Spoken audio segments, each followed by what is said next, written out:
low-skilled liberals who think everyone else's money belongs to them, and gentlemen.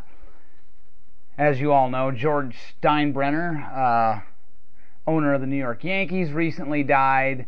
And as you may or may not know, he saved a bunch of money or his family did, because the estate tax is not in effect this year due to those evil Bush tax cuts. So the government didn't get their grubby paws on his money.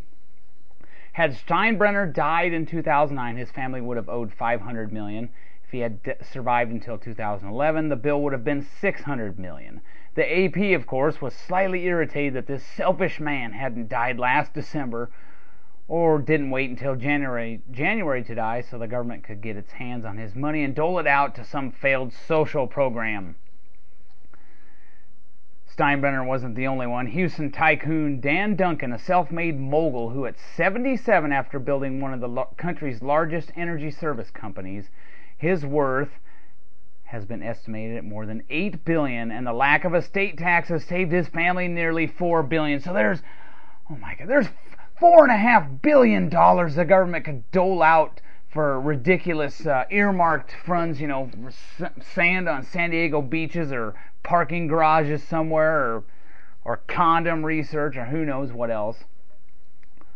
But what they never focus on is the damage the estate tax does, causing some people to sell the business or shut it down just to pay the estate tax, because it's not the act of taxing you to death because you're already dead, but you kick over, you die, and your family gets nailed with a tax, which is ridiculous.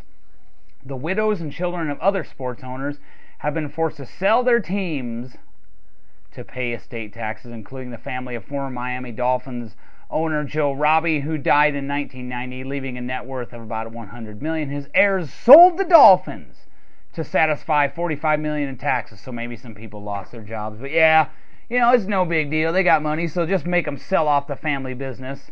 It's not limited to sports. In 2009, when the exemption was $3.5 million, only 5,500 estates paid tax. Total of $14 billion, which wouldn't even put a dent in the deficit. Not even close. In 2011, if the exemption reverts to $1 million, more than 44,000 estates will owe a total of $34 billion. Again, not putting a dent in the deficit. And it goes back to these liberals thinking, your business that you built up with your money and your blood, sweat, and tears belongs to them when you die, not the kids. And now going off on another thing. Liberals like keeping taxes high, but they don't like paying them.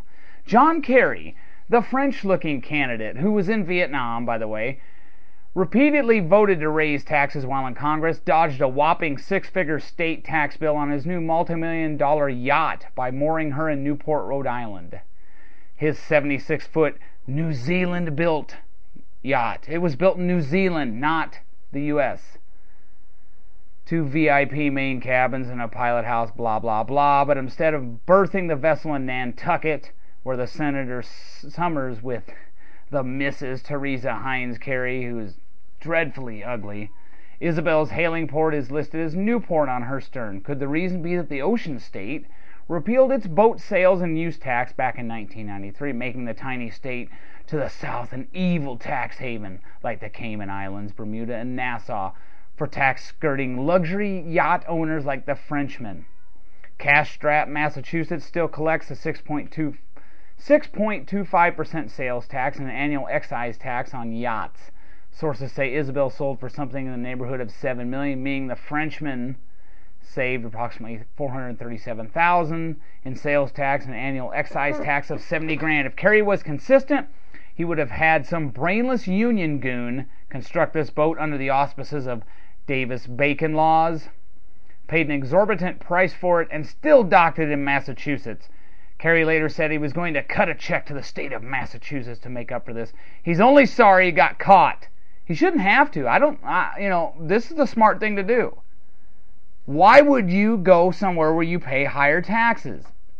But Kerry likes it. He likes you paying high taxes, and now he gets caught. Oh, he's being a good man. Yeah, I'm gonna fess up here. I'm gonna pay these taxes. You're only doing it because you got caught, you idiot. Then we have Charlie Rangel, a man who utilizes rent-controlled apartments in his district, doesn't like reporting rental income from the Dominican Republic, and sits on the very committee that could change and should change that law.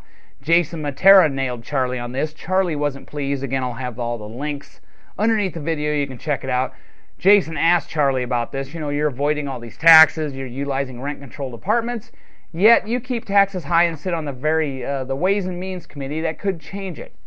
I don't think Charlie should have to report income he does not make in this country, but he sits on the committee that could change it. Anyone else does it, they're in big trouble. Charlie does it, he gets a pass. Well, maybe not. He's going to get in trouble. We also have Hussein Obama's Treasury Secretary, Tim Geithner, supposedly an expert on tax avoidance. Tax law. He didn't bother paying Social Security and Medicare taxes from 2001 to 2003. What would happen if you did that? In all, he had to pay over $48,000 in back taxes. Liberal like high taxes and taxpayer-funded bailouts for losers like GM, but they don't like paying them. Lastly, we have Fat Teddy Kennedy, the late drunkard from Massachusetts, who was also questioned by Jason Matera. Jason asked this fat drunk why he ties up much of his estate and trust funds to avoid the estate tax. Teddy's answer, we pay enough. I think that's the answer of a lot of Americans, Teddy, you fat drunk. Teddy always voted to keep the estate tax and keep it high, but he did everything to avoid paying it.